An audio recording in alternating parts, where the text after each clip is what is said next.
आलमी बैंक पाकिस्तान का बिजली और गैस की कीमतुन में इजाफे से गड पेंशन सुधारन जो भी मुतालबो करे छो। आलमी बैंक मुताबिक पेंशन सुधारन के मनसूबे के तैयार करण और उनके लागू करण लाए शुरुआती कदम खया वन तो डिघे मुद्दे ताईं माली सघ के यकीनी बनाए सघे थो। आलमी बैंक तवानाई की मसनूआत, टेलीकम्युनिकेशन, मालियाती खिदमत और बेन की खपत ते ज़ाती income tax with holding charges के खत्म करण जो मुतालबो किया है तो जी गरीब और कमज़ोर घरानन में टैक्स के बार के घटाए सघे थो। मुल्क के पहिरें चूंडियल वज़ीर आज़म एशिया के अज़ीम अगवान शहीद ज़ुल्फ़िकार अली भुट्टो के अवाम खां धार ते 45 वरह विहामी विया। शहीद भुट्टो की वरसीअ के मौके ते गढ़ी खुदाबख्श भुट्टो में पीपी अगवानन ने कारकुनन पारां शहीदन की मज़ार ते हाज़री कुरान ख़्वानी। शहीद भुट्टो और बेन शहीदन के खराज अक़ीदत पेश करण जो सिलसिलो जारी। शहीद भुट्टो की वरसी के हवाले से मुख्य जलसो रमज़ानुल मुबारक के एहतराम में मुलतवी कंदे अज बदिरां 14 अप्रैल ते गढ़ी खुदाबख्श में कयो वेंदो। शहीद ज़ुल्फ़िकार अली भुट्टो जो कत्ल मुल्की आज़ादी और खुद मुख्तियारी खिलाफ साजिश हुई। शहीद भुट्टो अवाम के शऊ दिनों और कंध खड़ी जीण सेखारियो। कायदे अवाम जो मुल्क और अवाम से इश्क असांजी मिरास है। सदर आसिफ अली ज़रदारी पारा शहीद ज़ुल्फ़िकार अली भुट्टो के वरसी के मौके ते भरपूर भेटा पेश। सदर सवणाहित कायदे अवाम पाकिस्तान के दुनिया के बावकार मुल्कन की सिफ़ में शामिल कयो। ईरान के हमले जो खदशो, Israeli air defence system high alert. शाम की राजधानी दमिश्क में ईरानी सफारत खाने ते हमले का इसराइल ईरान पारा रद्द अमल जो खदशो जाहिर करे छो। इसराइली अखबार मूजिब इसराइली फौज रिजर्व फौज के तलब करे वरतो है। हिज़्बुल्लाह या हौसिन बदरां ईरान के मिसाइल हमले जो इम्कान है। पाक अमरीका सिक्योरिटी पार्टनरशिप के वधायो वेंदो। सिख अगवान हरदीप सिंह नजर के कत्ल की मुकम्मल जांच थियण घुर्जे। जांच नतीजन जो इंतजार करे रहा आहियूं। अमरीकी परॾेही खाते के तर्जमान मैथ्यू मिलर की वॉशिंगटन में प्रेस कॉन्फ्रेंस चयाई केतराई भेरा चई चुका आहियूं त पाकिस्तान में सभिनी सां आइन मूजिब सलूक कयो वञे।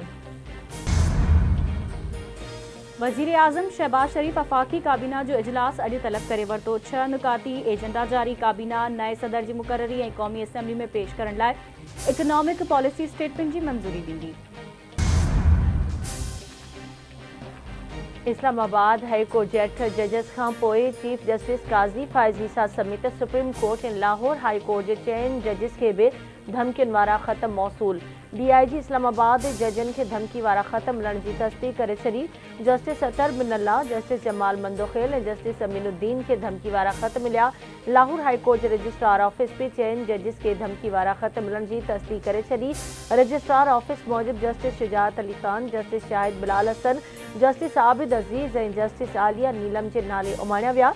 4 जज हाई कोर्ट के इंतजामी कमेटी जा मेंबर आहिनि।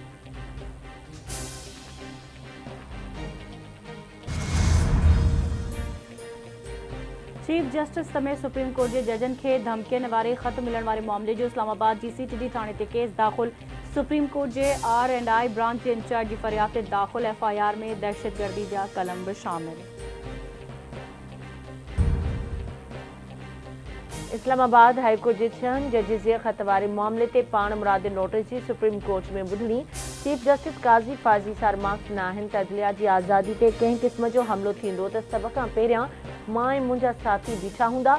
मुलाक़ात में वज़ीर आज़म वाज़े पैगाम ॾिनो, अदलिया की आज़ादी ते का बि सौदेबाज़ी न थींदी।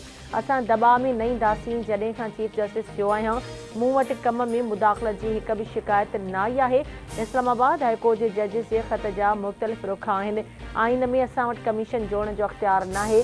कमीशन ठाहिण जो अख्तियार वफ़ाक़ी हुकूमत वटि आहे। जजिस ख़त में तौहीन अदालत के मामले जो भी ज़िक्र किया है। सोशल मीडिया ते इंक्वायरी कमीशन बाबत नामुनासिब ॻाल्हियूं कई वियूं। जजिस के ख़त वारे मामले ते पाण मुराद नोटिस की ॿुधणी 29 अप्रैल ताईं मुलतवी। चीफ जस्टिस जो चवणु आहे त मुमकिन आहे त ईंदड़ ॿुधणी ते फुल कोर्ट क़ाइमु कयूं। सदर आसिफ अली ज़रदारी से army chief general Asim Munir की मुलाकात। आर्मी चीफ पारा सदर के हथियारबंद फौज के सुप्रीम कमांडर जो उहदो संभालण ते वाधायूं। सदर जो रंडक विझंदड़ अंसरन के फौलादी हथन से मुंह ॾियण के अज़म जो इज़हार। मुलाकात में अमन सलामती और तरक्की जो कोशिशों बरकरार रखण लाइ यकजहती और अज़म जो भी इज़हार किया वियो। आर्मी चीफ सदर के दहशतगर्दी खिलाफ जारी फौजी ऑपरेशन रिवायती खतरन खिलाफ ऑपरेशनल तैयारियों ते आगाही दी। सदर पारां कौम लाइ जाने जो नज़रानो पेश कंदड़ शहीदन के खराज अक़ीदत पेश। सदर आसिफ अली ज़रदारी पारां पाक फौज मिसाली किरदार की वाखाण कंदे चयो आहे त रियासत की खुद मुख्तियारी और ख़िते की सलामती के तहफ़ुज़ में फौज की हिमायत जारी है। शहीदन जो खून हमेशा पाकिस्तानी कौम की ताक़त की अलामत रहंदो। भिरिया रोड भर पासे वारन इलाइकन में मलेरिया ते ज़ाब्तो न अची सघियो। एक नौजवान फौज सवई मानू दिमागी मलेरिया में मुब्तला।